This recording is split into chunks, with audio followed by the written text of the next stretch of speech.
তো বন্ধুরা good morning সবাইকে। সকাল সকাল পূজা পাঠ সব হয়ে গেল, দেখে বুঝতেই পারছি পূজা পাঠ হয়ে গেলো। আজকে একটু টিকা লাগিয়েছিলাম, যাই হোক একটু মন করলো যে লাগিয়ে নিলাম। তো এখন আমি আর মা একেবারে চা নাস্তা নিয়ে বসেছি। সকালবেলা চা খাইনি, একবারে মাকে বললাম যে চা নাস্তা একবারে নিয়ে বসবো। চলো দেখি মা কি নাস্তা বানিয়েছে, তোমার মধ্যে দেখাই। থাকলে আমি নাস্তায় পুজো করেই চা রুটি খেয়ে নিই।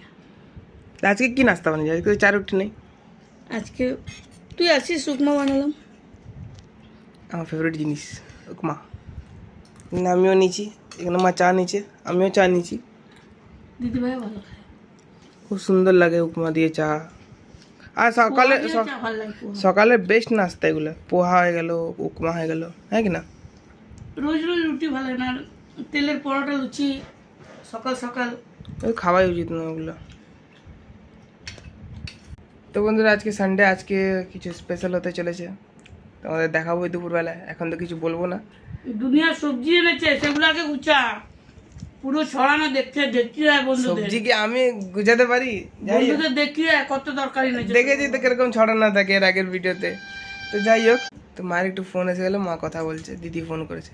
তো ঠিক আছে বন্ধুরা, আবার দুপুরবেলা দেখা হবে তোমার সাথে। টাটা।